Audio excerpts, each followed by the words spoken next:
జ్యోతిష్య పాఠమునకు మీ అందరికీ స్వాగతం.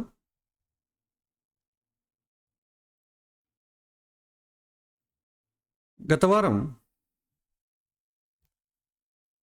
మనం బేసిక్స్ చూసాం. ఒక జాతకాన్ని సామాన్యంగా మనం స్టడీ చేయడానికి, ఎవరైనా ఏమైనా అడిగితే మనకు సమాధానం ఇవ్వడానికి కావాల్సిన మినిమం నాలెడ్జ్ మనం చూసాం. ఇక సందర్భానుసారంగా పోతూ మరి కొంత నేర్చుకుందాం. ప్రస్తుతానికైతే ఇది చాలు.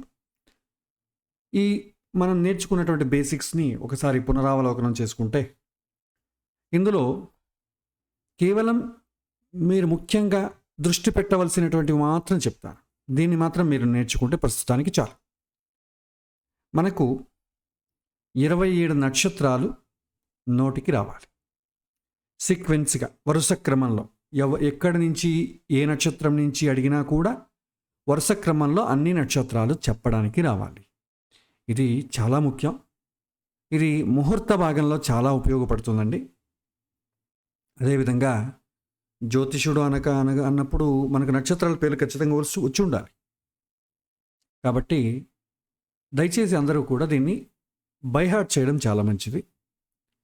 బైహార్ట్ చేసే క్రమంలో మనకు ఈ పాట నేర్చుకోవడంలో అన్ని తరహా వయస్సు కలిగిన వారు ఉన్నారు మనకు. సో అందరికీ బైహార్ట్ చేయడం కుదరదు. వయస్సు పైబడినప్పుడు మెమరైజ్ చేసుకోవడానికి కష్టంగా ఉన్నవాళ్ళు సులభమైనటువంటి క్రమం ఏంటంటే, రోజుకొకసారి ఉదయం కానీ సాయంకాలం కానీ ఒకసారి ఒక డైరీలో రాసినట్లయితే చక్కగా గుర్తుండిపోతుందండి. సో కాబట్టి పాత డైరీ ఒకటి ఉంచుకోండి, రోజు అధ్యయనం చేయండి. ఆ గ్రహాల పేర్లు, నక్షత్రాల పేర్లంతా ఒకసారి రాయండి. ఇవాళ మీరు ప్రాక్టీస్ చేయబోయే అంశాలు మాత్రమే మీకు చెప్తాను. సో 27 నక్షత్రాల పేర్లు మనకు నోటికి రావాలి. తర్వాత రాశుల పేర్లు రావాలి. మనం ఇప్పుడు ప్రతి ఒక్క రాశిలోనూ ఇక్కడ పేర్లు రాశాను కదా, మామూలుగా పేర్లు ఉండవు. కానీ పేర్లు ఉన్నా లేకపోయినా ఆ రాశి ఏంటి అంటే మనం గుర్తించడానికి రావాలి. సో అది మనం బైహార్ట్ చేయాలి. సో రోజు ఒకసారి చక్రం వేసుకోండి. ఏ రాశి, మేషరాశి ఏది, వృషభ రాశి ఏది, అన్నీ ఒకసారి రాసామనుకోండి, మీకు 2 వీక్స్లో వచ్చేస్తుందండి. ఇది ఈ హోంవర్క్ అనేది, ఈ వర్క్ అనేది ఎవరైతే జీరో నుంచి నేర్చుకుంటున్నారో వారికి చాలా ముఖ్యం. ఏమీ ప్రియర్ నాలెడ్జ్ లేకపోయినా కూడా ఇప్పుడే పరిచయంతో నేర్చుకోవాలనుకునే వారు ఈ రకమైనటువంటి ప్రాక్టీస్ చేసుకున్నట్టయితే సులభంగా వచ్చేస్తుందండి. కాబట్టి రాశుల పేర్లు కూడా మనం తెలుసుకొని ఉండాలి.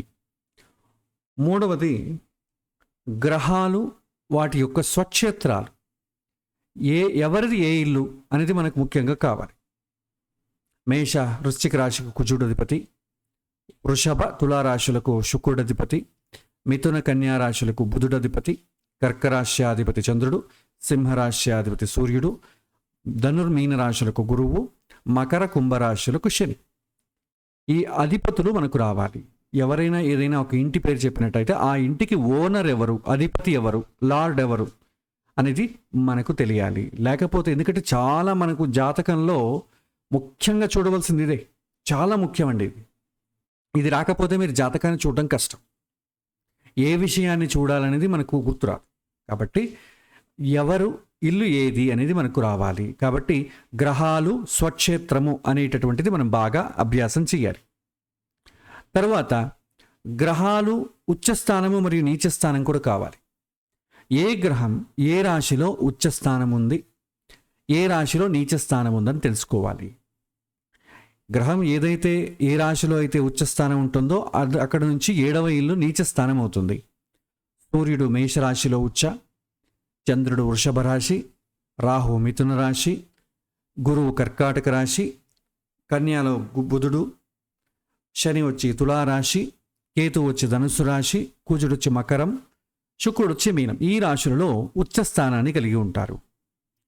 తర్వాత నీచస్థానం తీసుకున్నట్టయితే సూర్యుడు తులారాశిలో నీచస్థానము, చంద్రుడు వృశ్చిక రాశి, రాహు ధనుసు రాశి, గురువు మకర రాశి, బుధుడు మీనరాశి, శని వచ్చి మేషరాశి, కేతువు వచ్చి మిథునం, కుజుడు వచ్చి కర్కాటకం, శుక్రుడు వచ్చి కన్య.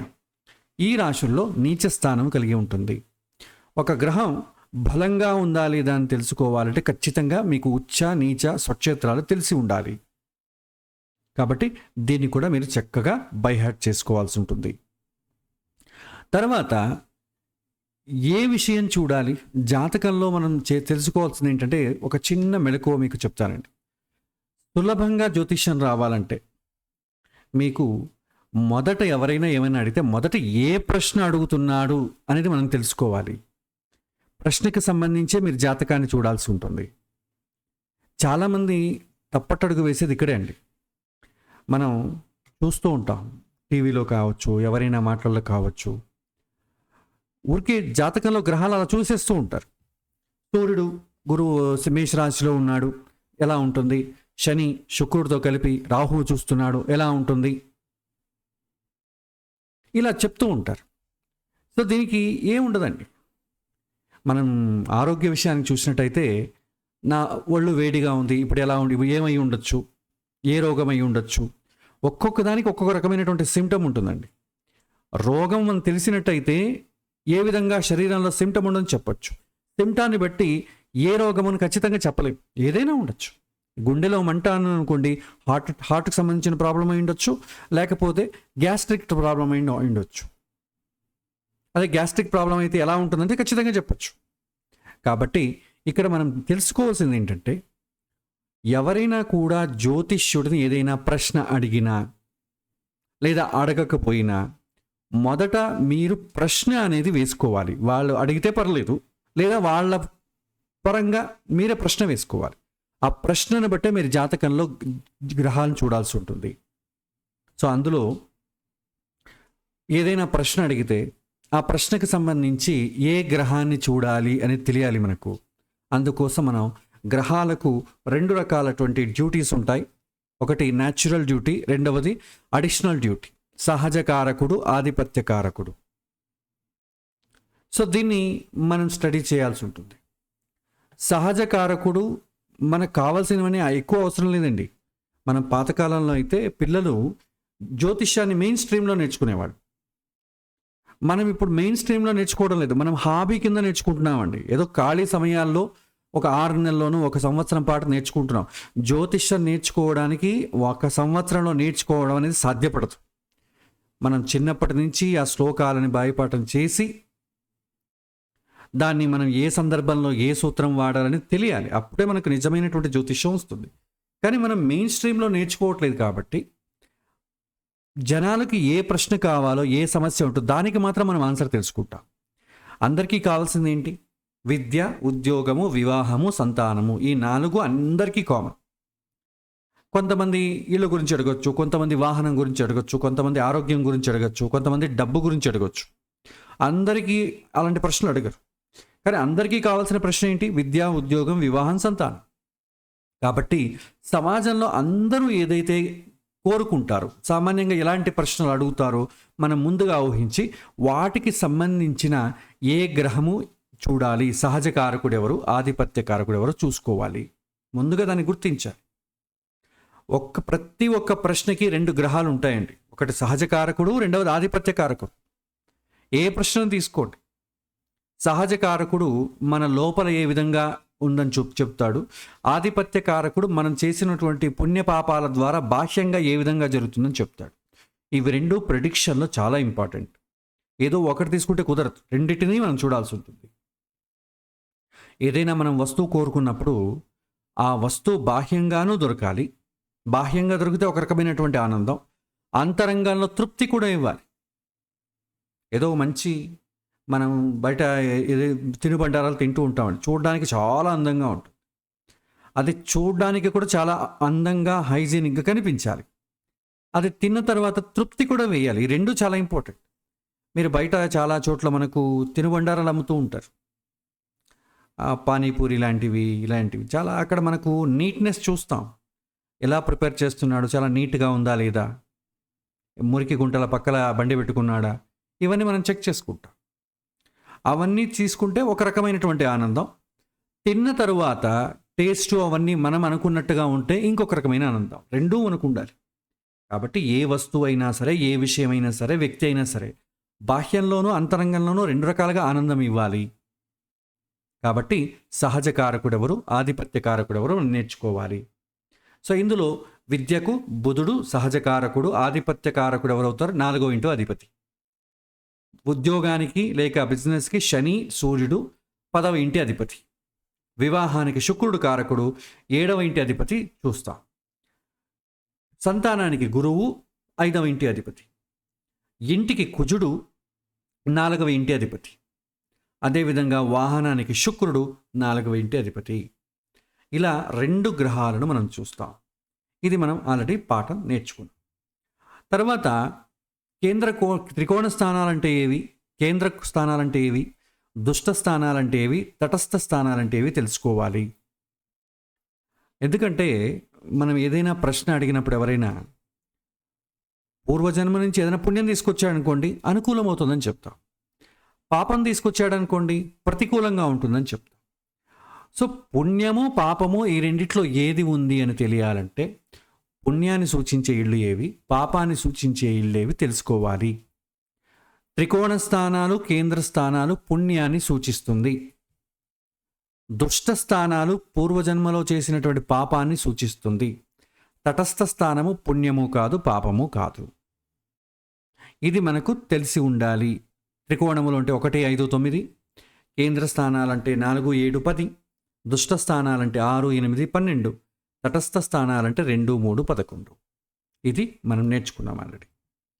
యోగకారకుడు అంటే ఎవరు, దానికి సంబంధించిన క్లాస్ మనం నేర్చుకున్నాం. సింపుల్గా మీరు గుర్తుపెట్టుకోవడానికి తెలియాలంటే శని లగ్నాలకు, శనికి సంబంధించిన ఇళ్ళు ఏదైతే ఉంటాయో అవి లగ్నాలైతే మకరము లేకపోతే కుంభము. శుక్రుడు యోగకారకుడు అవుతాడు. శుక్రుడికి సంబంధించిన లగ్నాలు వృషభము, తుల అయితే శని యోగకారకుడు అవుతారు. ఇది చాలా గుర్తుపెట్టుకోవడం చాలా ఈజీ. శుక్రుడి లగ్నానికి శని, శని లగ్నాలకి శుక్రుడు గుర్తుపెట్టుకోవచ్చు. అదేవిధంగా సూర్య చంద్రుల యొక్క ఇల్లు లగ్నం అయితే కుజుడికి యోగకారకుడు అవుతాడు. వేరే ఇంకేం అవసరం లేదు, ఇది మాత్రం గుర్తుపెట్టుకుంటే చాలు.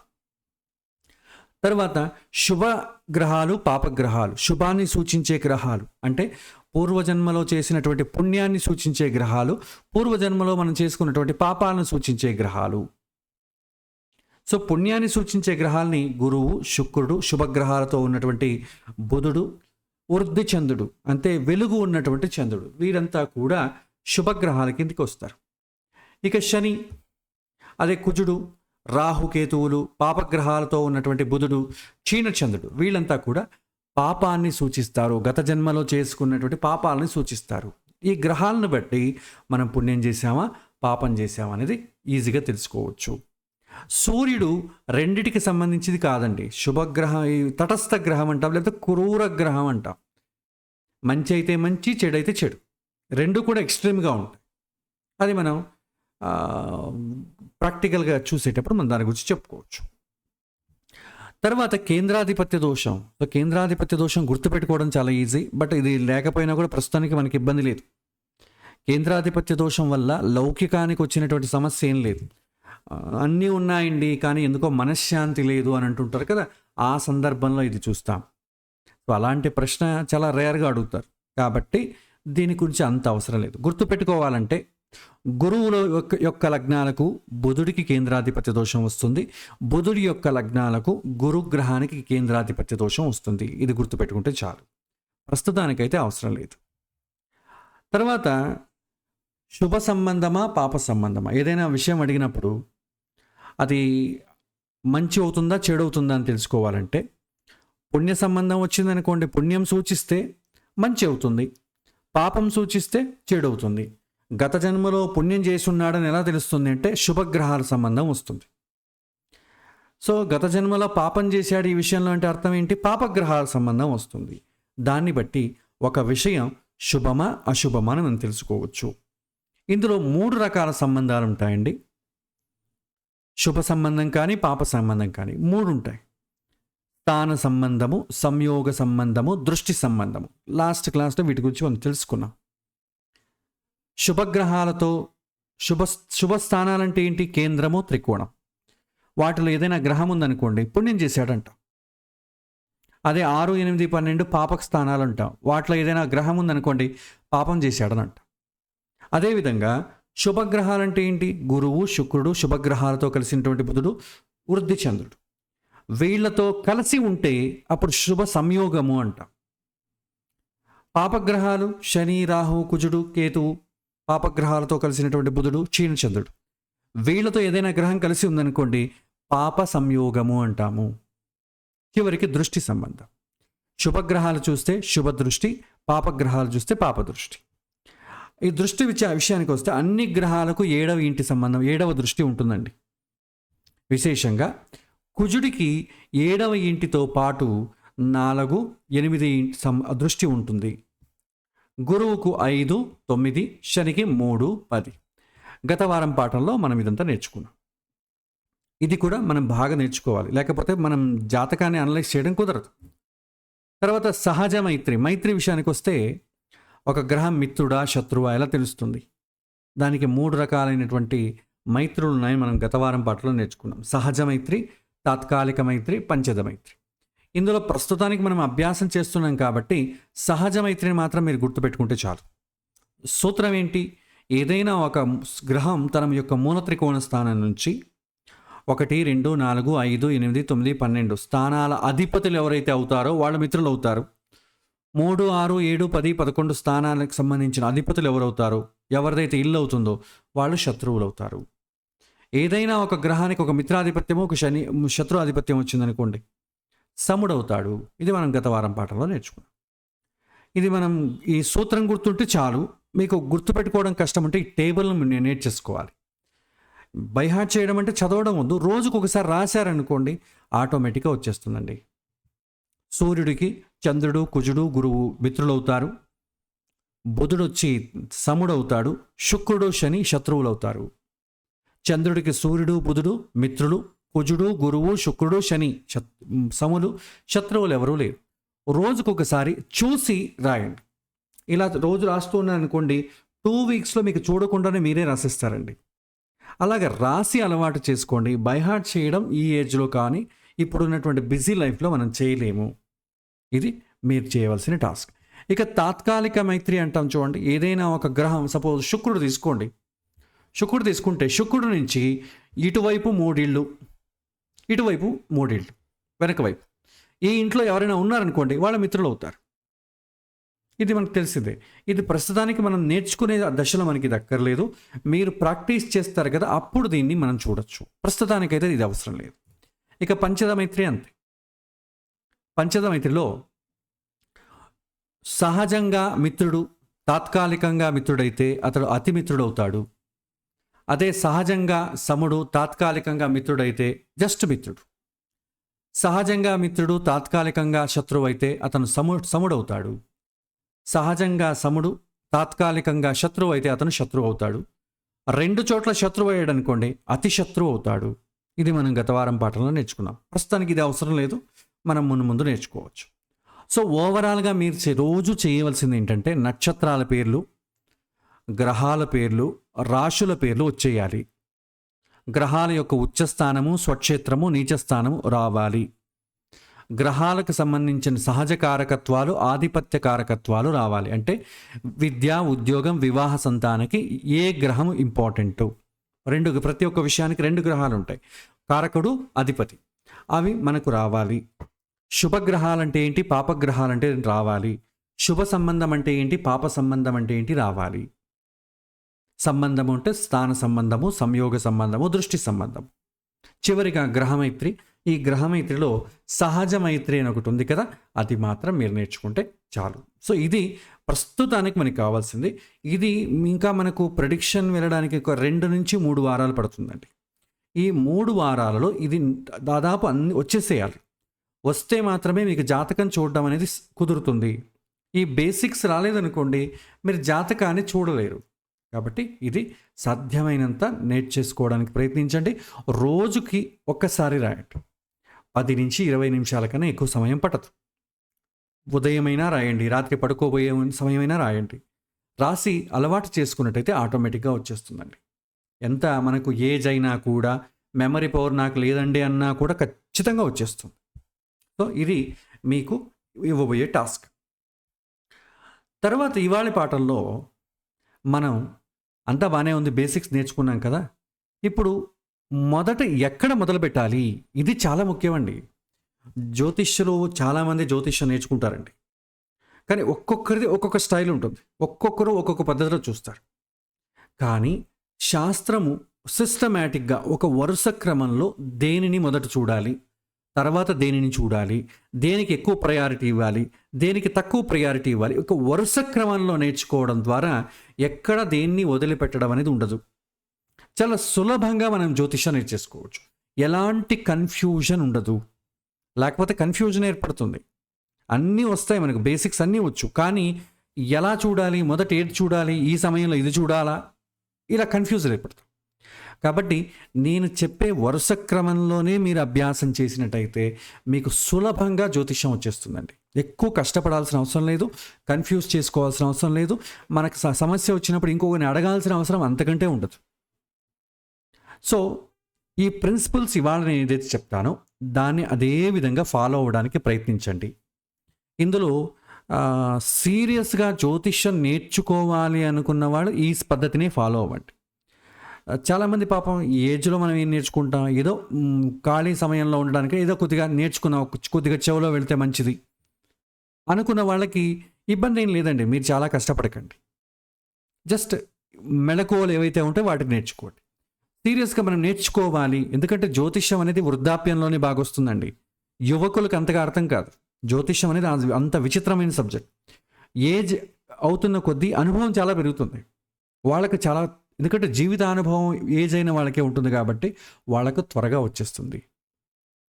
కాబట్టి అందరికీ నేను చెప్పే సలహా ఇదే, కొద్దిగా రోజుకు 10 నుంచి 15 నిమిషాలు మీరు, ఇంకా ఈ వయసులో నేను నేర్చుకుని ఎవరికి చెప్పాలండి, ఎవరికీ చెప్పాల్సిన అవసరం. జ్యోతిష్యం మనం నేర్చుకునేది, మనం మోటో ఏముండాలంటే ఎవరికో చెప్పడానికి కాదు, మనకు మనమే పాఠం చెప్పుకోవాలి. మనం సరిగ్గా సక్రమంగా నడుస్తున్నామా, ఏ విషయంలో ఎలాంటి నిర్ణయాలు తీసుకుంటాం, అసలు మనం కరెక్ట్గా ఉన్నాం లేదా, ఇంటర్ప్రిటేట్ అవర్ సెల్ఫ్, మన గురించి మనం ఇంటర్ప్రిట్ చేద్దాం, ఇంకొకరి గురించి ప్రిడిక్షన్ వద్దు. అది తర్వాత మనల్ని మనం దిద్దుకున్న తర్వాతే కదా ఇంట గెలిచి రచ్చ గెలవాలంటారు కదా. మొదట నన్ను నేను సరి చేసుకుంటే కదా బయటి వాడిని ఉద్ధరించడానికి. ఉద్ధరేత్ ఆత్మనాత్మాన, మొదట మనల్ని మనం ఉద్ధరించుకుందాం. కాబట్టి మీరు ఎవరికీ చెప్పాల్సిన అవసరం లేదండి. స్వీయ పాఠాలు మనకు మనమే ప్రబోధం చేసుకోవాలి. దానికి జ్యోతిష్యం చాలా ఉపయోగపడుతుంది. కాబట్టి ఎవరు స్కిప్ చేయాల్సిన అవసరం లేదు. ఇది మహాశాస్త్రం, ఇది వేదాంగంలో ఒకటి. కాబట్టి యంగ్లో ఉన్నప్పుడు నేర్చుకున్నాం, అంతా అయిపోయిందండి, 70 ఏళ్ళు వచ్చాయి, ఇంకా నాకెందుకండి. ఎందుకంటే 70 ఏళ్ళు వచ్చినా కూడా మనం చేసినటువంటి తప్పులను మనం తెలుసుకున్నాం అనుకోండి, నెక్స్ట్ జన్మలో అయినా జాగ్రత్త పడవచ్చు. కాబట్టి సమయాన్ని, ఏదైనా అవకాశాన్ని వృధా చేసుకోకండి అనేది ఒక చిన్న సలహా నేను ఇస్తాను. తర్వాత మనం ఇవాళ జాతకాన్ని స్టెప్ బై స్టెప్ మనం ఎలా ముందుకెళ్ళాలి, బేసిక్స్ అయితే వచ్చింది. ఇంతకుముందు మనం 0 నుంచి స్టడీ చేసిన వాళ్ళకి ఎలా ఇబ్బంది లేదండి, ఇదే నేను చెప్పే క్రమంలో వెళ్ళిపోండి. ఇంతకుముందు ఎవరైనా స్టడీ చేసి ఒక సిస్టమేటిక్గా లేనప్పుడు వాళ్ళు సాధ్యమైనంత ఈ వరుస క్రమంలో మీరు అందిపుచ్చుకోవడానికి ప్రయత్నించండి. ఓకే, జాతకాన్ని ఎప్పుడైనా తీసుకునేటప్పుడు, ఎవరైనా అడిగేటప్పుడు ముఖ్యంగా ఎందుకోసం జాతకం చూడాలని తెలియాలి. అది లేదనుకోండి, జాతకంలో మీరు ఏం చూడలేరు, అన్ని గ్రహాలే కనిపిస్తాయి. గ్రహాలు లేకుండా ఏ జాతకం ఉండదు. కొన్ని బలంగా ఉంటాయి, మన బలహీనంగా ఉంటాయి.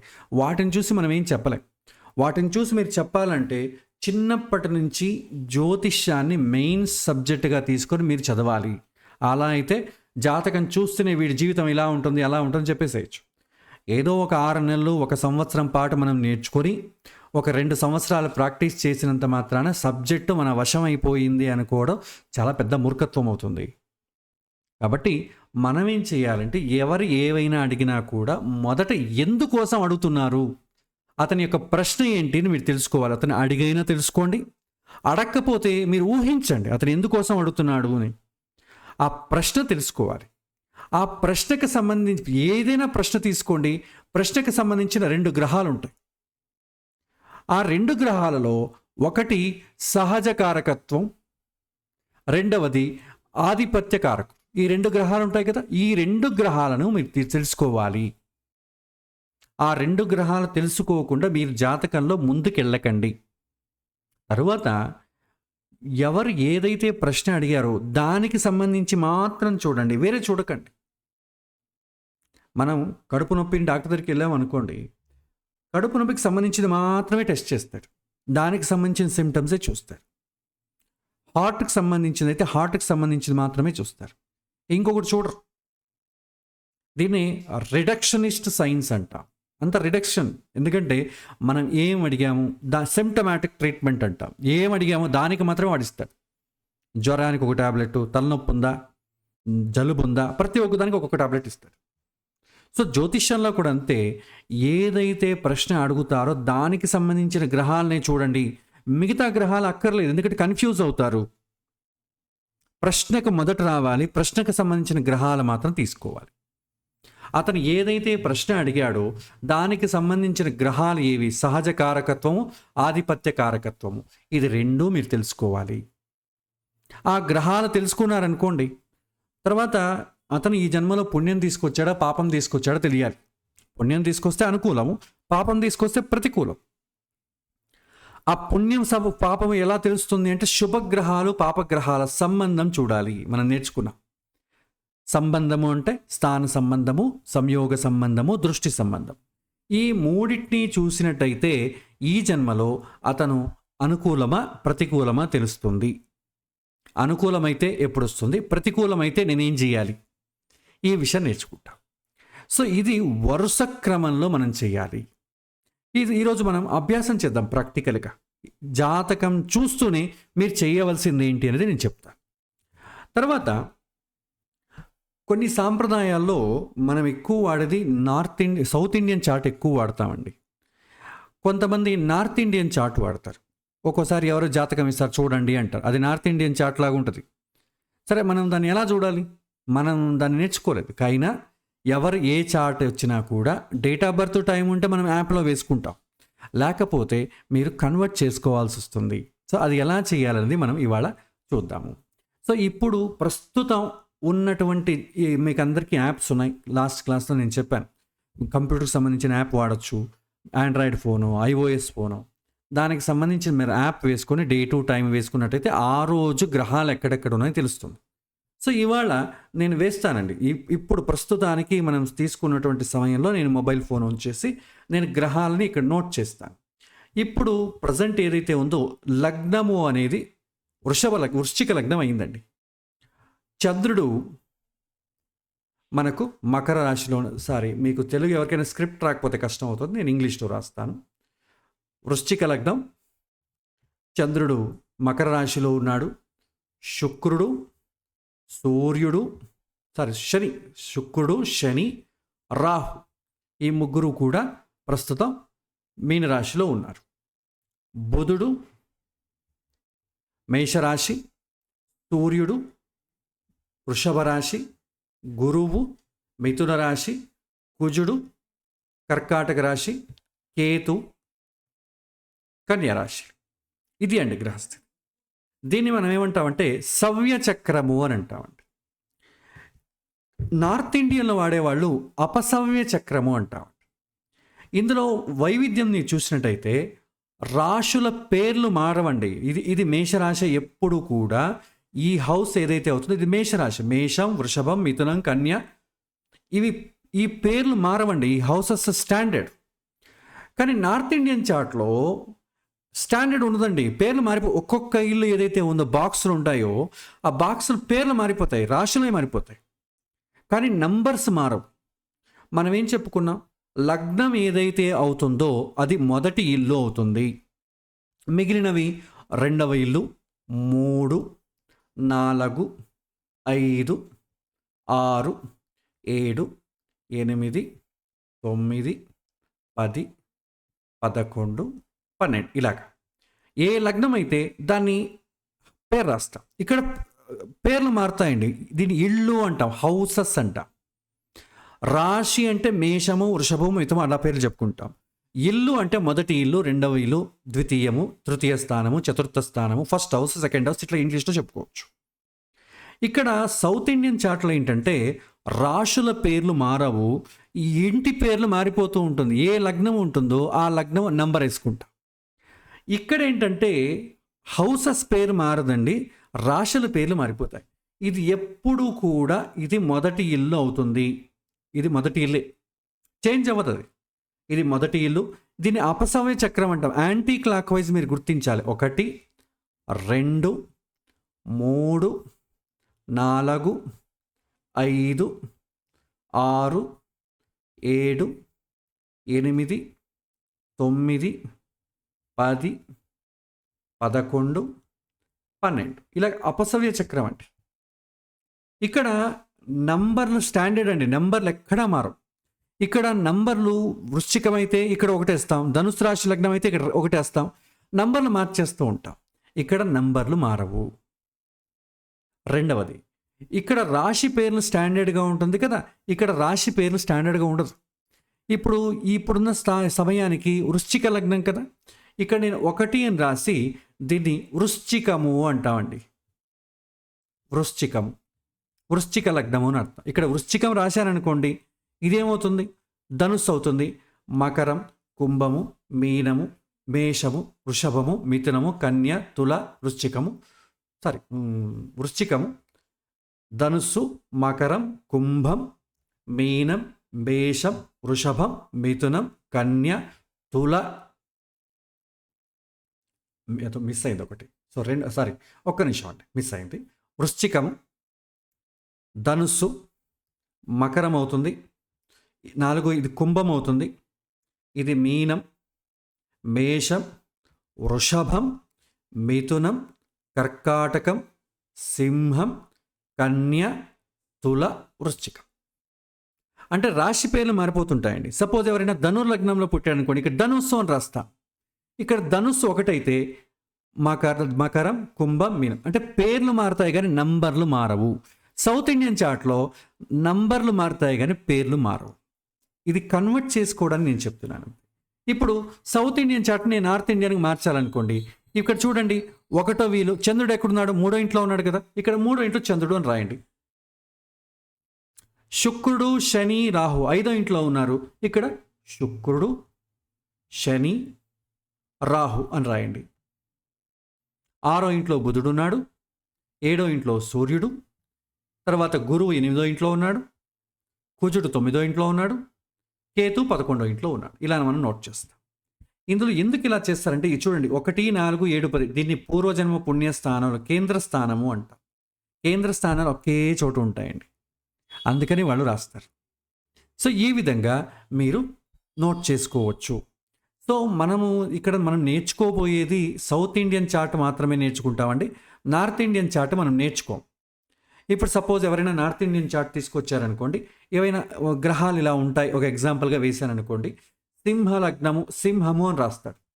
ఇక్కడ సింహం అని రాయాలి, లేకపోతే తెలియదు. సింహ లగ్నం రాసి 1 నంబర్లు రాయకపోయినా పర్లేదు, నేను రాస్తాను మీకు అర్థం అవడానికి. 3 4 7 10 ఇది స్టాండర్డ్ అండి. 5 6 7 8 9 10 11 12 ఇలా నంబర్లు వేశాను. నేను కొన్ని గ్రహాలను గుర్తిస్తాను. సో సింహం అయింది కదా, సింహం అయితే 3వ ఇంట్లో రాహు ఉన్నాడు. 3వ ఇంట్లో రాహు ఉంటే ఆటోమేటిక్గా మీకు 9వ ఇంట్లో కేతు ఉంటాడు. 7వ ఇల్లు గురువు. ర్యాండమ్గా వేయండి, మీ ఇష్టం, నేను ఊరికి ఎగ్జాంపుల్కి మాత్రమే చెప్తున్నాను.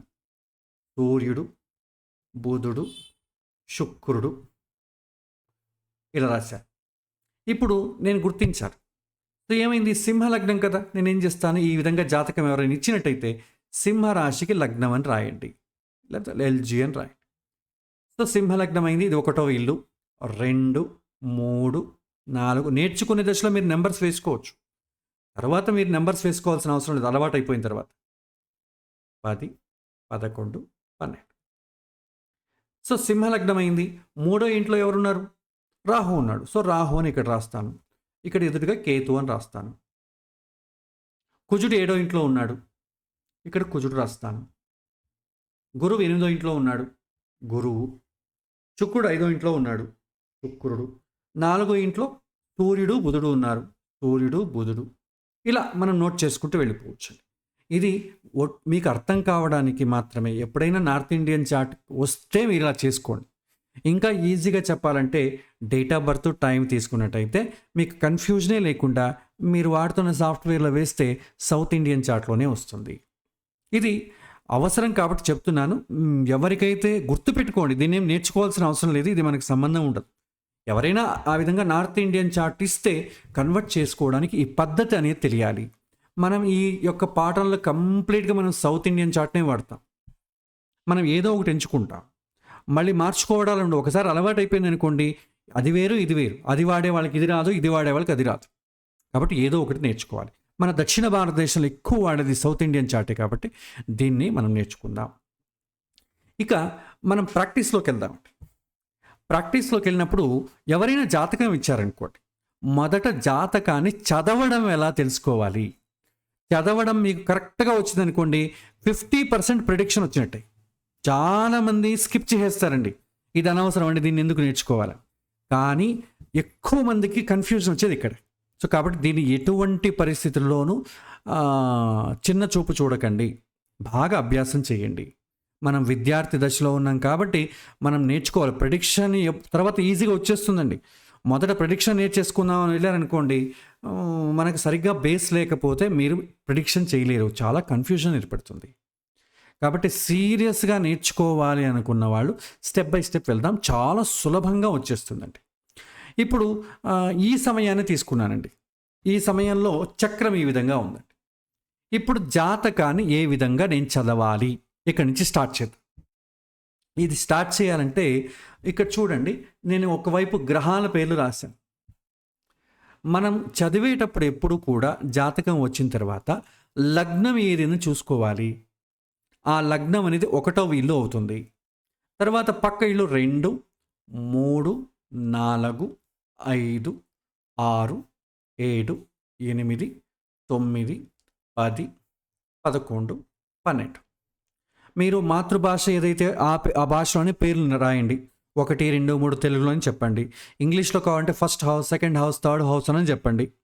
సంస్కృతం కావాలంటే లగ్నము, ద్వితీయ స్థానము, తృతీయ స్థానము, చతుర్థ స్థానము, ఇట్లా సంస్కృతం కూడా వాడచ్చు. మీ ఇష్టం, మీకు ఏది అనువుగా ఉంటే అది వాడండి. ఓకే, సో ఇప్పుడు నేనేం చేయాలి, మొదట లగ్నం తెలుసుకున్నాను, గ్రహ నంబర్స్ రాశాను, ఏ హౌస్ ఏది, లగ్నం తర్వాత 2వ ఇల్లు ఏదవుతుంది. ఇప్పుడు ఇక్కడ నేను చేయాల్సింది ఏంటంటే మొదటిగా ఆధిపత్యాన్ని గుర్తించాలి. అంటే జాతకంలో అన్ని గ్రహాలకు ఏ ఏ పోర్ట్ఫోలియోస్ వచ్చాయని రాయాలి. ఎవరెవరు ఏ శాఖకు అధిపతి అని తెలియాలి. అంటే పూర్వజన్మ పుణ్యం తీసుకొచ్చేది అవే. సో లగ్నానికి సంబంధించిన అధిపతి ఎవరు, 2వ ఇంటికి అధిపతి ఎవరు, 3వ ఇంటి అధిపతి ఎవరు, ఇలా పేర్లు రాసుకోవాలి. ఇప్పుడు లగ్నం ఏదైందండి, వృశ్చిక లగ్నం అయింది. సో వృశ్చిక లగ్నానికి ఓనర్ ఎవరు, ఈ వృశ్చికానికి మేషానికి మీకు కుజుడు ఓనర్. సో వృశ్చికం 1 అయింది, మేషము 6వ ఇల్లు అయింది. కాబట్టి కుజుడు దగ్గర ఏం చేస్తాను, ఇక్కడ ఆధిపత్యము అనే టేబుల్ కింద కుజుడు దగ్గర 1వ ఇంటి అధిపతి, అదేవిధంగా 6వ ఇంటి అధిపతిని రాస్తాను. లగ్న షష్టాధిపతి లేదా ఫస్ట్ అండ్ 6th హౌస్ లేదా 1వ ఇల్లు మళ్ళీ 6వ ఇల్లు, ఇలా అయినా రాసుకోండి మీకు తెలియడానికి. సో కుజుడు లగ్న షష్టాధిపతి. ఈ జాతకంలో గ్రహాలు ఎక్కడున్నాయనేది ఇంపార్టెంట్ కానే కాదండి, అధిపతి ఎవరది, ఇంటి ఓనర్ ఎవరది ఇంపార్టెంట్. ఆ ఇంటికి ఓనర్ ఎవరు, మనకు ఓనర్తోనే సంబంధం, టెనెంట్స్తో మనకు సంబంధం లేదు. 2వ ఇల్లు ఉంది కదా, మనం రాశుల గ్రహాల ప్రకారం వద్దాం. సూర్యుడు ఉన్నాడు కదండి, సూర్యుడు ఇల్లు ఏది, సింహరాశి. సింహరాశి ఎన్నో ఇల్లు అయింది, 10వ ఇల్లు అయింది. ఇక్కడ 10 అని రాయండి చాలు, 10వ ఇంటి అధిపతి. చంద్రుడు ఇల్లు ఏది, కర్కాటకం. చంద్రుడికి ఏ నంబర్ వచ్చింది, 9 వచ్చింది. సో 9 అనేది రాయండి. లగ్నం మారితే మారిపోతుంది కాబట్టి లగ్నం ఏదవుతుందని తెలుసుకొని అక్కడి నుంచి 1, 2, 3 నంబర్స్ వేసేసుకోండి. బుధుడు ఇల్లు ఏది, మిథునము, తర్వాత కన్యారాశి. 8, 11 అయ్యింది. సో ఇక్కడ రాయండి 8, 11. అదేవిధంగా గురువు. సో గురువు ధనుస్సు మీన రాశులకు అధిపతి. సో ధనుస్సు 2వ నెంబర్ అయింది, మీనం వచ్చి 5 అయింది. సో రాయండి. సో 2 తర్వాత 5 ఇంటూ అధిపతి. శుక్రుడు వృషభము తులా రాశ్యాధిపతి. వృషభం ఎన్నో నెంబరు 7, తులా వచ్చి 12వ నెంబర్. సో రాయండి. 7 12వ ఇంటి అధిపతి. శని మకరము కుంభము. మకరము 3 అయింది, కుంభము 4 అయింది. సో కాబట్టి 3 4 ఇంటి అధిపతి. రాహువుకి మీకు ఇళ్ళు లేవు, నాట్ అప్లికబుల్ అని రాయండి, లేకపోతే హైఫన్ అన్న పెట్టండి. సో ఇక్కడితో ఒక స్టెప్ అయిపోయిందండి. ఇది జాతకం చూడగానే మొదట మనం చేయాల్సింది ఇదే. మీరు ప్రారంభంలో నంబర్స్ వేసుకోండి, తర్వాత పోతూ పోతూ నెంబర్స్ వేయకుండానే మీరు ఇది రాయడం రావాలి. మొదట అధిపతి అని తెలియాలి. ఇది రావాలంటే మీకు గ్రహాలు స్వక్షేత్రము అనేది రావాలి. అది బాగా నేర్చుకుంటే ఇది వచ్చేస్తుంది. సో రోజు అభ్యాసం చేయండి. ఇప్పుడు మనం ఏదైనా ఇలా నంబర్స్ వేసిన తర్వాత మనం పెద్ద పెద్ద వాళ్ళని పిలిచేటప్పుడు మొదట వాళ్ళ పోర్ట్ఫోలియో చెప్తాం. ఇప్పుడు రేవంత్ రెడ్డి అనుకోండి, ముఖ్యమంత్రి రేవంత్ రెడ్డి అంట, ముఖ్యమంత్రి ప్రధానమంత్రి నరేంద్ర మోదీ అంట. మొదట ఆయన యొక్క పోస్ట్ వస్తుంది, తర్వాత పేరు వస్తుంది. మనం జాతకాన్ని చదివేటప్పుడు కూడా మొదట పోస్ట్ రావాలి, తర్వాత పేరు రావాలి. ఎందుకంటే అతను ఎవరో తెలియాలి కదా. ఓకే, సో ఇక్కడ ఏం చేస్తాం, చదివే క్రమంలో మొదట అధిపతిని చదువుతాం, తర్వాత గ్రహం పేరు చదువుతాం. దశమాధిపతి అయినటువంటి సూర్యుడు, నవమాధిపతి అయినటువంటి చంద్రుడు, లేదా 1 6 ఇంటి అధిపతి అయినటువంటి కుజుడు, 8 11 అధిపతి అయినటువంటి బుధుడు, 2nd and 5th lord Guru, 7th and 12th lord శుక్ర. ఇలా రావాలి. ఇది మొదట చేయవలసింది. లగ్నం ఏదవుతుందో గుర్తించండి, నంబర్లు వేసుకోండి. ఆ గ్రహాల ఇంటి ఓనర్స్ ఎవరైతారో వాళ్లకు ఏ నంబర్ వచ్చిందో అక్కడ రాయండి. దీన్ని ఆధిపత్యము లేక పోర్ట్ఫోలియో అంట. ఇప్పుడు చూడండి, దీన్ని బట్టి మనం తెలుసుకునేది ఏంటి, పదవి ఇలాంటి ఏంటండి, కేంద్రస్థానం కదా, ఇది కేంద్రము. ఇది 9వ ఇల్లు త్రికోణ స్థానం. 1వ ఇల్లు ఏమవుతుంది, ఇది త్రికోణ స్థానమే. 6వ ఇల్లు ఏమవుతుంది, దుష్ట స్థానం అవుతుంది. 8వ ఇల్లు దుష్ట స్థానం. 11వ ఇల్లు తటస్థ స్థానం. 2వ ఇల్లు ఏమవుతుంది, తటస్థ స్థానం. 5వ ఇల్లు త్రికోణ స్థానం. ఇట్లా మనం చూసుకోవచ్చు ఎవరెవరికి ఏ ఇంటి ఆధిపత్యం వచ్చిందో చూసుకుంటా. ప్రిడిక్షన్ తర్వాత చేద్దామండి, మొదట మనం గుర్తించడం రావాలి. ప్రిడిక్షన్ జోలికి ఇప్పుడు ఎవరికి వెళ్ళకండి. ఇది పర్ఫెక్ట్గా వస్తే ఆటోమేటిక్గా ప్రిడిక్షన్ వచ్చేస్తుంది. ఇక 2వ స్టెప్కి వెళ్దాం. 2nd స్టెప్ మీరు ఏం చేయాలంటే, మొదటి స్టెప్లో వాళ్ళ పోర్ట్ఫోలియోలో ఆధిపత్యం రాశాం. 2nd స్టెప్లో ఈ గ్రహాలు జాతకంలో ఎక్కడున్నాయని రాయాలి. ఇప్పుడు ఎక్కడ ఉన్నాయి అంటే ఏ రాశిలో ఉన్నారని మనకు అక్కర్లేదండి, ఏ ఇంట్లో ఉన్నాడని కావాలి. సో ఏ ఇంట్లో అన్నప్పుడు ఇప్పుడు సూర్యుడు ఏ ఇంట్లో ఉన్నాడు, సూర్యుడు ఈ జాతకంలో 7వ ఇంటి లగ్నం నుంచి 7వ ఇంట్లో ఉన్నాడు. చంద్రుడు అన్ని లగ్నం నుంచే అండి, చంద్రుడు లగ్నం నుంచి 3వ ఇంట్లో ఉన్నాడు. కుజుడు లగ్నం నుంచి 9వ ఇంట్లో ఉన్నాడు. బుధుడు లగ్నం నుంచి 6వ ఇంట్లో ఉన్నాడు. అక్కడ నంబర్ చూసి రాసేయడమే. గురువు లగ్నం నుంచి 8వ ఇంట్లో ఉన్నాడు. శుక్రుడు లగ్నం నుంచి 5వ ఇంట్లో ఉన్నాడు. శని లగ్నం నుంచి 5వ ఇల్లు, రాహు లగ్నం నుంచి 5వ ఇల్లు, కేతు లగ్నం నుంచి 11వ ఇల్లు. సో 2nd స్టెప్ అయిపోయింది. సో లగ్నము నుండి ఆ గ్రహాలు ఎక్కడ ఉన్నాయి, దీన్ని ఏమంటాం, స్థాన సంబంధము అంటాం. ఇప్పుడు చూడండి, 7వ ఇల్లు ఏంటి, కేంద్రస్థానం కదా. సో శుభస్థానం, పూర్వజన్మ పుణ్యస్థానం. 3వ ఇల్లు తటస్థ స్థానం, న్యూట్రల్. 9వ ఇల్లు త్రికోణ స్థానం, చాలా మంచిది. 6వ ఇల్లు ఏమైంది, పూర్వజన్మ పాపస్థానము. సో పాప సంబంధం వచ్చింది, దీన్ని నెగిటివ్ అంటాం మనం. గురువు ఏమైంది, పూర్వజన్మ పాపస్థానం. శుక్రుడు ఏమైంది, ఎక్కడున్నాడు శుక్రుడు, పూర్వజన్మ పుణ్యస్థానంలో ఉన్నాడు, ప్లస్. శని ఎక్కడున్నాడు, పూర్వజన్మ పుణ్యస్థానంలో ఉన్నాడు. రాహు పుణ్యస్థానంలో ఉన్నాడు. కేతు తటస్థ స్థానంలో ఉన్నాడు. సో పుణ్య సంబంధం వచ్చిందా పాప సంబంధం వచ్చిందా అని ఇక్కడ తెలిసిపోతుంది. పుణ్యానికి సంబంధించిన ఇల్లు వచ్చిందనుకోండి, పుణ్యం చేసుకున్నాడు అని అర్థం. ఆ విషయానికి ఆ గ్రహం ఏదైతే సూచిస్తుందో ఆ విషయాలకి పుణ్యం ఉంది అని అర్థం. పాప సంబంధం వచ్చిందనుకోండి, ఏదో ప్రతికూలం ఉంది అని అర్థం. దీన్ని బట్టి మనం జాతకాలు చెప్తాం. తర్వాత నెక్స్ట్ 3వ స్టెప్కి వెళ్దామండి. 3వ స్టెప్ చాలా ఈజీ. ఈ మొదటి కాలంలో సూర్యుడు చంద్రుడు మనం ఏం రాసామో ఈ గ్రహాలు ఇంకెవరితో అయినా కలిసి ఉన్నాయా? సంయోగం అంటే ఏంటి? కలిసి ఉండడం. ఎవరితో కలిసి ఉన్నాయని రాయాలి. సూర్యుడు ఎక్కడున్నాడు చూడండి. సూర్యుడు 7వ ఇంట్లో ఉన్నాడు, ఒంటరిగా ఉన్నాడు, ఎవరితో కలిసి లేదు. చంద్రుడు ఎవరితో అయినా కలిసి ఉన్నాడా? ఎవరితోనూ కలిసి లేదు, ఒంటరిగా ఉన్నాడు. కుజుడు ఒంటరిగా ఉన్నాడు, బుధుడు ఒంటరిగా ఉన్నాడు, గురువు ఒంటరిగా ఉన్నాడు, శుక్రుడు శనితో కలిసి ఉన్నాడు, రాహుతో కలిసి ఉన్నాడు. శని ఎవరితో కలిసి ఉన్నాడు? శుక్రుడితో కలిసి ఉన్నాడు, రాహుతో కలిసి ఉన్నాడు. రాహు ఎవరితో కలిసి ఉన్నాడు? శుక్రుడితో కలిసి ఉన్నాడు, శనితో కలిసి ఉన్నాడు. మిగతా కేతు ఒంటరిగా ఉన్నాడు. ఇలా రాస్తాం. సంయోగ సంబంధంలో శుభగ్రహాలతో కలిసి ఉంటే శుభ సంయోగము, పాపగ్రహాలతో కలిస్తే పాప సంయోగం. శుక్రుడు చూసినట్టయితే పాపగ్రహంతో ఉన్నాడు, ఇది పాపగ్రహమే, ఇది పాపగ్రహమే. 2 పాపగ్రహాలతో కలిసి ఉన్నాడు అంటే పూర్వజన్మలో పాపం కలిసి ఉంది అని అర్థం. అదే శని ఒక శుభగ్రహంతో కలిసి ఉన్నాడు, ఒక పాపగ్రహంతో కలిసి ఉన్నాడు. రాహు ఒక శుభగ్రహంతో కలిసి ఉన్నాడు, ఒక పాపగ్రహం. అంటే ఆ విషయానికి పుణ్యం ఉందా పాపం ఉందా తెలుసుకోవడానికి ఈ టేబుల్. ఈ విధంగా 3వ స్టెప్లో ఎవరితో కలిసి ఉన్నాడని మీరు రాయాలి.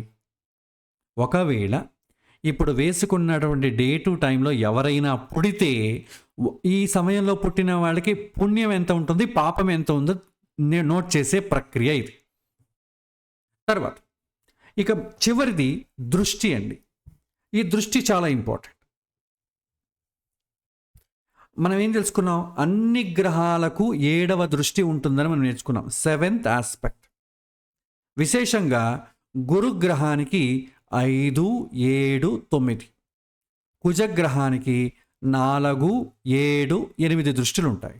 శనిగ్రహానికి 3, 7, 10 ఎక్స్ట్రా. మిగతా అన్నిటికీ 7 అండి. ఓకే, సో ఇప్పుడు దృష్టిని చూద్దాం. ఈ మనము సూర్యుడు చంద్రుడు ఏదైతే ఫస్ట్ కాలంలో రాసామో ఆ గ్రహాన్ని ఎవరైనా చూస్తున్నారా? ఇక్కడ మనం 2 పద్ధతుల్లో రాయొచ్చండి. ఒకటి ఫార్వర్డ్ లుకప్, రెండవది రివర్స్ లుకప్. నేను 2 పద్ధతులు మీకు చెప్తాను. మొదట ఫార్వర్డ్ లుకప్ చెప్తాం. ఫార్వర్డ్గా ఇలా చూడాలి. ఇప్పుడు సూర్యుడు ఉన్నాడండి. సూర్యుడికి 7వ దృష్టి మాత్రమే ఉంది. సూర్యుడు ఇక్కడి నుంచి 7వ ఇంటిని చూస్తాడు. ఇది 7వ ఇల్లు అవుతుందండి. ఎవరైనా ఇక్కడ గ్రహం ఉందా? ఎవరు లేరు. సో సూర్యుడు ఎవరిని చూడట్లేదు. చంద్రుడు ఇక్కడి నుంచి 7వ ఇంటిని చూస్తాడు, ఈ ఇల్లు. ఇక్కడ ఏదైనా గ్రహం ఉందా? కుజుడు ఉన్నాడు. కాబట్టి కుజుడిని చంద్రుడు చూస్తున్నాడు. ఇక్కడ ఏమైంది? కుజుడు ఏదైతే ఉందో అక్కడ మీరు చంద్రుడు అని రాయండి. కుజుడిని చంద్రుడు చూస్తున్నాడు. నెక్స్ట్ ఇది కుజుడి కిందకే రాయాలి. ఇక్కడ ఏ గ్రహం చూస్తుందో రాయాలి. ఈ గ్రహం ఎవరిని చూస్తున్నాడో అక్కర్లేదండి, ఆ గ్రహాన్ని ఎవరు చూస్తున్నారో రాయాలి. మీరు సామాన్యంగా మీకు ఎగ్జాంపుల్ చెప్తాను. మనం నడుచుకుంటూ వెళ్తామండి. నడుచుకుంటూ సామాన్యంగా వెళ్ళినప్పుడు నన్ను ఎవరు చూస్తున్నారని చూడు, నేను ఎవరిన చూస్తున్నా, రోడ్ అంతా చూసుకుంటూ వెళ్తాను. నేను నన్ను అబ్జర్వ్ చేసేవాళ్ళని నేను పట్టించుకోను. అదే ఒక దొంగ అయ్యాడు అనుకోండి, వాడు ఎవరిని చూస్తాడు ముఖ్యం కాదు, నన్ను ఎవరైనా అబ్జర్వ్ చేస్తుంటాడా అని చూసుకుని వెళ్తాడు. ఇక్కడ మనం చేయాల్సింది ఏంటంటే ఆ గ్రహాన్ని ఎవరైనా చూస్తున్నారా కావాలి. శుభగ్రహమా పాపగ్రహమా తెలియాలి మనకి. ఆ గ్రహం ఎవరిని చూస్తుందో అక్కర్లేదు, ఈ గ్రహాన్ని ఎవరు చూస్తున్నారో కావాలి. సో దాన్ని రివర్స్ లుకప్ అంట. సో దాన్ని ఎలా చూడాలో కూడా మీకు చెప్తాను. ఓకే, సో నేను అరెస్ట్ చేస్తాను. ఇప్పుడు ఒక్కొక్క గ్రహం తీసుకున్నాం. మొదట సూర్యుడిని తీసుకుంటాను. ఈ సూర్యుడిని ఎవరైనా చూడాలంటే 7వ ఇంట్లో ఏదైనా గ్రహం ఉండాలి. 7వ ఇంట్లో ఏదైనా గ్రహం ఉందా? ఎవ్వరు లేరు. కాబట్టి సూర్యుడిని ఎవరు చూడట్లేదు. విశేషంగా గురువు కుజుడు శనికి వీళ్ళకి ఎక్స్ట్రా దృష్టిలు ఉన్నాయి. వాళ్ళు ఏమైనా సూర్యుని చూస్తారని కూడా రాయాలి. సో మొదట గురువు తీసుకుంటారు. గురువు నుంచి సూర్యుడు ఎన్నో ఇంట్లో ఉన్నాడు? 12వ ఇంట్లో ఉన్నాడు. సో గురువుకి 12వ దృష్టి లేదు, కాబట్టి గురువు చూడడం. నెక్స్ట్ కుజుడు నుంచి కౌంట్ చేసుకుంటే ఇట్లా సవ్యంగా సూర్యుడు 11వ ఇంట్లో ఉంటాడు. కుజుడు నుంచి చూసుకుంటే కుజుడికి 11వ దృష్టి లేదు. శని నుంచి చూసుకుంటే 1, 2, 3 3వ ఇంట్లో సూర్యుడు ఉన్నాడు. సూర్యుడికి శనికి 3వ దృష్టి ఉంది, కాబట్టి సూర్యుడిని శని చూస్తున్నాడు అని రాస్తాము. చంద్రుడిని ఎవరన్నా చూస్తారా? చంద్రుడిని చూడాలంటే 7వ ఇంట్లో ఎవరైనా ఉండాలి. సో 7వ ఇంట్లో కుజుడు ఉన్నాడు కాబట్టి కుజుడు చూస్తాడు. ఇంకెవరన్నా ఉంటే కూడా వాళ్ళు కూడా చూస్తారని రాస్తాం. ఇక గురువు ఏమైనా చూస్తాడా? గురువు నుంచి చంద్రుని కౌంట్ చేయండి. 8వ ఇంట్లో ఉన్నాడు, చూడడు. కుజుడు నుంచి 7వ ఇంట్లో ఆల్రెడీ రాశాం. శని నుంచి చంద్రుడు సవ్యంగా చూస్తే 11వ ఇంట్లో ఉన్నాడు కాబట్టి శనికి 11వ దృష్టి లేదు. ఒకవేళ శని ఏమైనా వక్రి అయిందనుకోండి, రివర్స్ నుంచి చూస్తాం, 1, 2, 3, అప్పుడు దృష్టి పడుతుంది. వక్రి అయితే, కానీ ఇక్కడ వక్రి కాలేదు కాబట్టి చంద్రుడిని కుజుడు మాత్రమే చూస్తాడు. మరి కుజుడిని ఎవరు చూస్తారు? కుజుడికి 7వ ఇంట్లో ఎవరున్నారు? చంద్రుడు ఉన్నాడు కాబట్టి చంద్రుడు చూస్తాడు. అదేవిధంగా ఈ కుజుడికి ఇంక గురువు చూస్తాడా? గురువు నుంచి కుజుడు 2వ ఇంట్లో ఉన్నాడు, గురువుకి 2వ దృష్టి లేదు. శని నుంచి కుజుడు 5వ ఇంట్లో ఉన్నాడు, శనికి 5వ దృష్టి లేదు కాబట్టి ఎవరు చూడట్లేదు. నెక్స్ట్ బుధుడికి 7వ ఇంట్లో ఎవరు లేరు కాబట్టి ఎవరు చూడరు. కుజుడు నుంచి 10వ ఇంట్లో ఉన్నాడు, కుజుడు చూడట్లేదు. గురువు నుంచి 11వ ఇంట్లో ఉన్నాడు, గురువు చూడట్లేదు. శని నుంచి 2వ ఇంట్లోనే ఉన్నాడు, శని చూడట్లేదు. సో కాబట్టి బుధుడిని ఎవరు చూడట్లేదు. గురువుకి 7వ ఇంట్లో ఎవరు లేరు. కుజుడు నుంచి 12వ ఇంట్లో ఉన్నాడు, చూడట్లేదు. శని నుంచి 4వ ఇంట్లో గురువు ఉన్నాడు, చూడట్లేదు. సో గురువుని ఎవరు చూడట్లేదు. నెక్స్ట్ శుక్రుడి నుంచి 7వ ఇంట్లో కేతు ఉన్నాడు, సో కేతు చూస్తున్నాడు. కుజుడు నుంచి 9వ ఇంట్లో ఉన్నాడు, చూడడం లేదు. గురువు నుంచి 10వ ఇంట్లో శుక్రుడు ఉన్నాడు, చూడడం లేదు. శనితో పాటే కుజుడు ఉన్నాడు కాబట్టి శని చూడడు. సో ఒట్టి కేతువు మాత్రం చూస్తాడు. ఇప్పుడు శుక్రుడితో పాటే శని రాహువుకి ఉన్నాడు కాబట్టి వాళ్ళను కూడా కేతువు మాత్రమే చూస్తాడు. రాసిస్తాం డైరెక్ట్. ఒక గ్రహం రాసి దాని పక్కలో ఉన్న గ్రహాలకు కూడా దృష్టి అదే ఉంటుంది. ఇక కేతువుని, సో కేతువుకి 7వ ఇంట్లో ఎవరున్నారు? శుక్రుడు, శని, రాహు ముగ్గురున్నారు. సో ముగ్గురు చూస్తారు. శుక్రుడు చూస్తాడు, శని చూస్తాడు, రాహు చూస్తాడు. గురువు నుంచి 4వ ఇంట్లో ఉన్నాడు కాబట్టి గురువు చూడడు. కుజుడు నుంచి 4వ ఇంట్లో కేతు ఉన్నాడు, చూడడు. శని నుంచి 7వ ఇంట్లో కేతు ఉన్నాడు. సో ఆల్రెడీ శని రాసేసా. ఓకే, ఈ విధంగా దృష్టి అనేది కొద్దిగా మీకు కన్ఫ్యూజ్ అవుతుంది, కానీ నేర్చుకోవాలి. నిదానంగా నేర్చుకోండి దృష్టి అనేది. ఇంకా మనకు దాదాపు ఒక 2 to 3 weeks ఉంది సమయం కాబట్టి అంత లోపల మీరు నంబర్ ఆఫ్ రోజుకు ఎగ్జాంపుల్ రాసినా కూడా 15 రోజులకు 15 ఎగ్జాంపుల్స్ అవుతాయి. ఈజీగా మీకు నోటుకు వచ్చేస్తుంది. సో ఈ విధంగా మనం చేయాలి. ఇది చేసిన తర్వాత మనం ఎందుకు చేస్తున్నామని తెలుసుకోవాలి. జాతకాన్ని మొదట చదవడం రావాలి. ఎలా చదువుతాం? మొదట 1 ఆధిపత్యం రావాలి, తర్వాత పేరు రావాలి. 10వ ఇంటి అధిపతి అయినటువంటి సూర్యుడు 7వ ఇంట్లో ఉన్నాడు, శని యొక్క దృష్టి పడుతోంది. తర్వాత 9వ ఇంటి అధిపతి అయినటువంటి చంద్రుడు 3వ ఇంట్లో ఉన్నాడు, కుజుడు దృష్టిలో పడుతోంది. లేదా ఇంగ్లీష్లో చదువుతారా? First and sixth lord Kuja is posited in 9th house aspected by చంద్ర. సంస్కృతంలో చదువుతారా? అష్టమ ఏకాదశాధిపతి అయినటువంటి బుధుడు 6వ స్థానంలో ఉన్నాడు. ఎవరో చూడడం లేదు కాబట్టి నేను చెప్పట్లేదు. శుక్రుడు సప్తమ ద్వాదశాధిపతి అయినటువంటి శుక్రుడు 5వ స్థానంలో ఉన్నాడు, శని రాహులతో కలిసి ఉన్నాడు, కేతువు దృష్టి పడుతోంది. ఇక్కడ మనం ఆ లైన్ చదివేటప్పుడే మనకు సగం ప్రిడిక్షన్ వచ్చేస్తుందండి. ఇప్పుడు చూడండి, 5వ ఇల్లు శుభస్థానము, శని పాపగ్రహం, కేతు పాపగ్రహం, రాహు పాపగ్రహం. సో 2 పాపగ్రహాలతో ఉన్నాడు, ఒక పాపగ్రహం దృష్టి పడుతోంది. ఒక్కటేంటి? 5వ ఇంట్లో ఉన్నాడు, అదొక్కటే మంచి. సో మంచి తక్కువ ఉంది, పాపం ఎక్కువ ఉంది. కాబట్టి పుణ్యం తక్కువ ఉంది, పాపం ఎక్కువ ఉంది. పుణ్యం ఎక్కువ ఉంటే అనుకూలం ఎక్కువ, పాపం ఎక్కువ ఉంటే ప్రతికూలం ఎక్కువ. ఒకసారి 2 ఉంటాయి. కొద్దిగా మంచి అవుతుంది, కొద్దిగా చెడు అవుతుంది. మనం అంటాం ఇక్కడ ఆవగింజంత సుఖం కోసం గుమ్మడికాయంత కష్టం పడతాం. ఎందుకంటే శుభగ్రహాలు ఉండడం వల్ల, తక్కువ ఉండడం వల్ల సుఖం తక్కువగా ఉంటుంది. పాపగ్రహాలు ఎక్కువ ఉంటే దుఃఖం ఎక్కువ ఉంటుంది. కాబట్టి పుణ్యము పాపమును ఎంత చూడాలి, ఎంత నిష్పత్తిలో ఉందని తెలుసుకోవడానికి చాలా ఉపయోగపడుతుంది. మనం జాతకం ఇలాగే చూడాలి. ఇప్పుడు మరో ఎగ్జాంపుల్ చేద్దామండి. సో ఈరోజు ఉదయం అనుకుందాం, ఉదయం 7:30 ఒక బిడ్డ పుట్టినట్టయితే వాడి జాతకం ఎలా ఉంటుంది? సేమ్ అదే పద్ధతిలో వేస్తా. మొదట గ్రహాల పేర్లు మీరు ఒక టేబుల్ వేసుకోండి, ఇదే విధంగా టేబుల్ వేసుకోండి, గ్రహాల పేర్లు రాయండి మొదటి కాలంలో. రెండవ కాలంలో ఈ గ్రహాలకు పోర్ట్ఫోలియో రాయండి. మొదట లగ్నం ఏదైతే అవుతుందో 1 రాయండి, 2, 3 ఈ విధంగా నంబర్లు గుర్తించండి. మొదట 6, 7, 8, 9, 10, 11, 12. సో ఇక్కడ లగ్నం ఏదైంది? వృషభ లగ్నం అయింది. మొదటి నుంచి వద్దాం. సూర్యుడికి ఏ ఆధిపత్యం వస్తుంది? సింహరాశి అధిపతి కదా, 4వ ఇంటి అధిపతి వచ్చింది. పోర్ట్ఫోలియో 4వ ఇంటి అధిపతి. సూర్యుడు సింహరాశి కదా అధిపతి. ఆ సింహరాశి ఎన్నో ఇల్లైందో రాస్తాం. తర్వాత చంద్రుడికి ఏదొచ్చింది? 3వ ఇంటి ఆధిపత్యం వచ్చింది. సో 3 అని రాస్తారు. కుజుడికి 7వ ఇంటి అధిపతి, అదేవిధంగా 12వ ఇంటి అధిపతి. బుధుడు 2, 5, గురువు 8, 11, శుక్రుడు లగ్నము మరియు 6వ ఇంటి అధిపతి, శని 9, 10, రాహుకేతువులకి లేదు. సో ఫస్ట్ స్టెప్ అయిపోయింది. సెకండ్ స్టెప్, ఈ గ్రహాలు ఎక్కడ ఉన్నాయి లగ్నం నుంచి? సో సూర్యుడు లగ్నంలోనే ఉన్నాడు.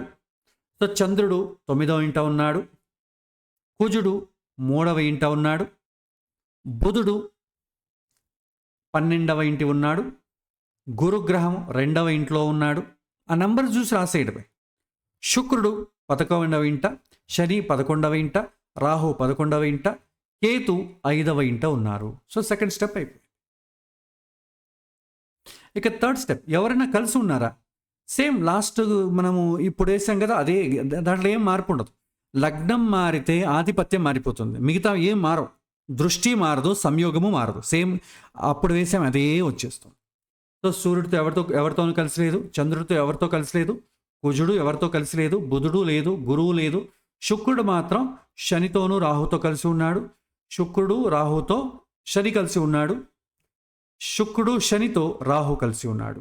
మిగతా సేమ్. ఇక దృష్టి మనం ఇప్పుడే వేసాం కదా, అదే రిపీట్ అవుతుంది. ఎందుకంటే గ్రహాలు మారితేనే, రాశుల్లో మారితేనే మీకు దృష్టి మారుతుంది. లగ్నం మారినంత మాత్రాన ఈ సంయోగము దృష్టి మారదు. ఇది మనం గుర్తుపెట్టుకోవాలి. లగ్నం మారితే ఆధిపత్యము స్థానము మారిపోతుందండి. గ్రహాలు మారితే మాత్రమే సంయోగము దృష్టి మారుతుంది, లేకపోతే ఇంకేం మారవు. ఇది మీకు గుర్తుపెట్టుకోవాలి. సో ఇక్కడ దృష్టి చూసినట్టయితే సూర్యుడిని శని చూస్తున్నాడు, చంద్రుడిని కుజుడు చూస్తున్నాడు, కుజుడిని చంద్రుడు చూస్తున్నాడు. అదేవిధంగా బుధుడిని ఎవరు చూడట్లేదు, గురువును ఎవరూ చూడట్లేదు. శుక్రుడిని ఎవరైనా చూస్తున్నారా? కేతువు చూస్తున్నాడు. శనిని ఎవరు చూస్తున్నాడు? కేతువు చూస్తున్నాడు. రాహువుని కేతువు చూస్తున్నాడు. కేతువుని శని, శుక్రుడు, తర్వాత రాహు, ఇంతమంది చూస్తున్నారు. ఇట్లా రాస్తాం. ఇలా మీరేం చేయాలంటే ప్రతిరోజు ర్యాండమ్గా చక్రం వేసుకోండి. ఇక్కడ మీకు కావాలంటే మీకు హారోస్కోప్ సాఫ్ట్వేర్ అవసరం లేదు, మీరే అక్కడక్కడ గ్రహాలు వేసుకొని మీరు స్టడీ చేయండి. లగ్నం మీకు ఇష్టం వచ్చింది వేయండి, గ్రహాలు మీకు ఇష్టం వచ్చింది వేసుకోండి, స్టడీ చేయండి. ఇక్కడ ముఖ్యమైనటువంటి ఇంపార్టెంట్ పాయింట్ ఒకటి ఉంది. పర్ఫెక్ట్గా జ్యోతిష్యం రావాలంటే ఒకటి ఫాలో అవ్వాలి.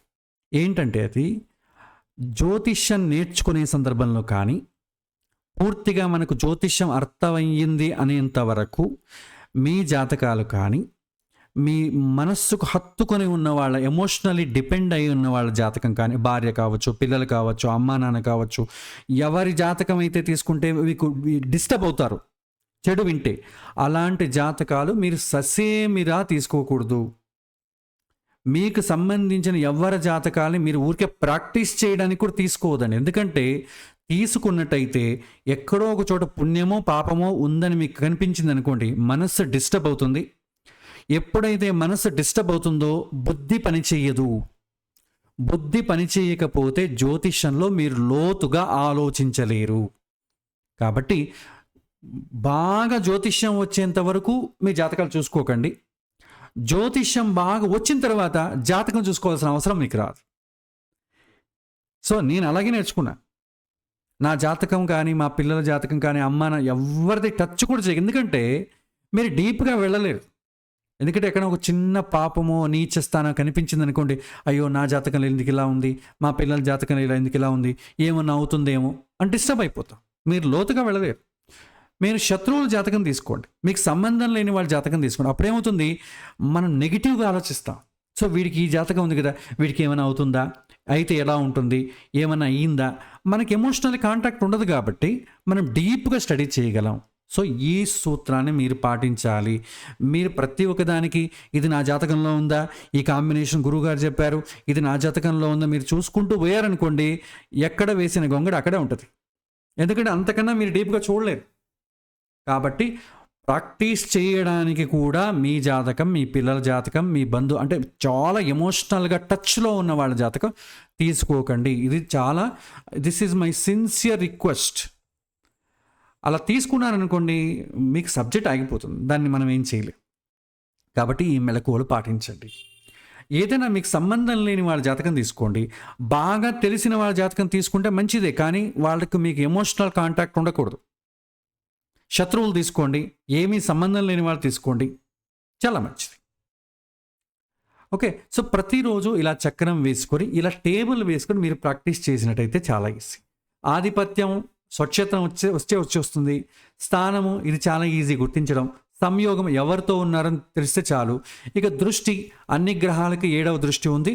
గురువు, శని, కుజుడు, వీళ్ళకి మాత్రం ఎక్స్ట్రా దృష్టిలు ఉన్నాయి. దాన్ని మీరు తెలుసుకొని ఆ దృష్టిని ప్రాక్టీస్ చేస్తే చాలు. సో నేను ఈ వీడియోని కూడా మీకు ఆఫ్లైన్లో షేర్ చేస్తాను. మీరు ఒకసారి ప్రాక్టీస్ చేయండి. నేను ఎలా చేశానో దాన్ని బట్టి మీరు చేయొచ్చు. దీనికి ఒక చిన్న ఎక్సెల్ సాఫ్ట్వేర్ లాంటిది కూడా చేస్తున్నాను. అది అయిన తర్వాత మీకు నేను లింక్ షేర్ చేస్తాను. మీరు రాసిన తర్వాత క్రాస్ చెక్ చేసుకోవచ్చు, మీరు కరెక్ట్గా రాశారా లేదా. సో అది నేను మీతో షేర్ చేస్తాను. ఇది ఇవాల్టి పాఠం అండి. ఇక్కడి నుంచి మనకు ప్రాక్టీస్ స్టార్ట్ అవుతుంది. ఇంతకుముందు ఏమీ రాకపోయినా ఇబ్బంది లేదు, ప్రారంభం నుంచి నేర్చుకోండి. ఇంతకుముందు ఏమైనా కొద్దిగా నేర్చుకున్నారనుకోండి, సిస్టమేటిక్గా ఉండకపోతే, ఈ రకమైనటువంటి సూత్రం ప్రకారం లేకపోతే మీరు దీన్ని అలవాటు చేసుకోవడం ప్రారంభించండి. ఇక్కడ మనం ఎక్కడా కూడా మిస్ చేయాల్సిన అవసరం లేదు. ఈ టోటల్ లైన్లోనే మనకు అతను ఏం అడుగుతున్నాడో దాని గురించి మనకు ఆన్సర్ వచ్చేస్తుంది. ఒకే లైన్లోనే మనకు ఆన్సర్ వచ్చేస్తుంది. కాబట్టి ఇది చాలా ముఖ్యం. ఇక్కడ ఆధిపత్యం అన్నప్పుడు పుణ్య సంబంధం వచ్చిందా, పాప, ఏ విషయం అని తెలుస్తుంది. స్థానము, సంయోగము, దృష్టి, ఈ మూడిట్లో కూడా మనకి ఏంటంటే పుణ్య సంబంధం వచ్చిందా, పాప సంబంధం వచ్చిందా, గత జన్మలో పుణ్యం చేశాడా, పాపం చేశాడని ఈ 3 పాయింట్లు తెలిసిపోతుంది. సెకండ్, థర్డ్, ఫోర్త్లో తెలిసిపోతుంది. ఫస్ట్ పాయింట్లో ఏమో ఏ విషయము, సెకండ్, థర్డ్, ఫోర్త్లో పుణ్యమా, పాపమా. సో ఈ విధంగా జ్యోతిష్యం నేర్చుకున్నట్టయితే చాలా సులభంగా మీకు జ్యోతిష్యం వచ్చేస్తుంది. సో ఇది ప్రాక్టీస్ చేస్తాను. వచ్చే క్లాస్లో కూడా నేను ఇదే ప్రాక్టీస్ ఇంకోసారి చేయిస్తాను. మీరు ప్రాక్టీస్ చేయండి. నేను ఇంకొక 2 ప్రాక్టీస్ చేయిస్తాను. ఎందుకంటే ఇది రాకపోతే మీరు ప్రెడిక్షన్ అస్సలు చేయలేరు, చాలా కష్టపడాల్సి వస్తుంది. ఎందుకంటే మనం చాలా ప్యాషన్గా కొన్ని వితిన్ ఒక 6 months to 1 year లోపల నేర్చుకోవాలనుకుంటాం. కాబట్టి 1 year లోపల మనం జ్యోతిష్యం చేయాలంటే ఈ రకమైనటువంటి ప్రాక్టీస్ అవసరం. ఎవరైతే జ్యోతిష్యం నేను నేర్చుకోవాలి అనుకున్న వాళ్ళు చేయండి. ఇదేం చాలా కష్టం లేదండి, మీరు ఎక్కువగా గుర్తుపెట్టుకోవాల్సిన అవసరం లేదు, చాలా ఈజీగా ఇది చేయొచ్చు. కాబట్టి ఇది మీరు ప్రతిరోజు ప్రాక్టీస్ చేయండి. దానికి అనుగుణంగా మీకు చాలా సులభంగా వచ్చేస్తుంది. ఒకసారి మీరు రాయండి. రోజు మీకు 20 minutes కన్నా ఎక్కువ సమయం పట్టదండి ఆ బేసిక్స్ రాయడానికి. ఇది రాయడానికి 20 నిమిషాల కన్నా ఎక్కువ పట్టదు. సో ఒక రోజులో మీరు 20 నిమిషాలు మీరు ఉపయోగించినట్టయితే మనకు జ్యోతిష్యం సులభంగా వచ్చేస్తుంది. జ్యోతిష్యం ద్వారా ఇంకొకరు ఉద్ధరించబడతారో లేదు, కానీ మనం మాత్రం ఖచ్చితంగా ఉద్ధరించబడతామండి. వేరే వాళ్ళు ఉద్ధరించకపోయినా మనకు సంబంధం లేదు. మనమైతే ఖచ్చితంగా బాగుపడతాం. ఎందుకంటే ఈ జాతకం ఇలా నేర్చుకున్నాం అనుకోండి, ఏది మంచి, పుణ్యం వల్ల ఏమవుతుంది, పాపం వల్ల ఏమవుతుందని ప్రతిరోజు నేర్చుకుంటూ ఉంటే మనం ఏదో ఒక రోజు ఆలోచించమా, సో వాళ్ళ జాతకంలో అంతా అలా ఉంది, నిజంగా మనకు పుణ్యము పాపము తెలిసింది కాబట్టి మనం ఇలా చేయకూడదు, ఇలా చెయ్యాలని మనకే తెలిసిపోతుంది. మనమే ఆ రకమైనటువంటి అడుగులు వేస్తాం. కాబట్టి మన పిల్లలు, మన భార్య, బిడ్డలు సేఫ్ అయిపోతారు. మనకు తెలియకుండా ఏదైనా తప్పు చేసామనుకోండి, ఇబ్బంది పడతాం. తర్వాత ఎవరో జ్యోతిష్యుడు చెప్పాలి, సో దీనివల్ల ఇలా అయింది అని. అదే మనకే వచ్చిందనుకోండి, మనం తప్పు చేయడానికి వెళ్తామా? వెళ్ళం కదా. సో కాబట్టి ఇది మనకు చాలా ఉపయోగపడుతుందండి. మనకు ఉపయోగపడింది అనుకోండి, నలుగురికి మనం సహాయం చేయొచ్చు. సో ఇది ఇవాల్టి పాఠం. వచ్చే తరగతిలో నేను యాక్చువల్లీ ఒక పెళ్ళి ఉందండి. ఒక విద్యార్థి స్టూడెంట్‌దే పెళ్ళి ఉంది. బహుశా నేను అటెండ్ కావాల్సి వస్తుంది ఆబ్లిగేషన్ వల్ల. బహుశా నేను క్లాస్ తీసుకోకపోవచ్చు. ఎనీవే నేను ఎగ్జాంపుల్ అయితే ఇస్తాను. వచ్చే క్లాస్‌లో మీరు చేయడానికి. ఎగ్జాంపుల్ ప్రకారం మీరు చేయండి. తర్వాత నేను దాన్ని చేసి మీకు చూపిస్తాను. మీరు సరిదిద్దుకోండి. సో ఇది మీకు వచ్చే వారం కూడా కావాల్సినటువంటి టాస్క్ అంతా కూడా ఇచ్చాను. నేను ఇంతకుముందు చెప్పాను కదా! ఇది బై హార్ట్ చేయాలండి.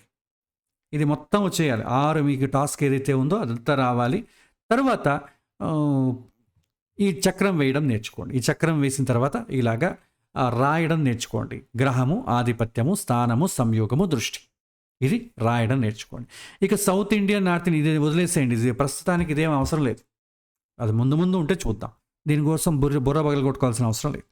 సో ఇది ఇవాల్టి పాఠం అండి. తర్వాత వచ్చే వారం మరిన్ని విషయాల్ని తెలుసుకుందాం. శుభరాత్రి. సో ఏవైనా ప్రశ్నలు ఉంటే మీరు ఒక 5 నిమిషాలు కావాలంటే మీరు అడగొచ్చు.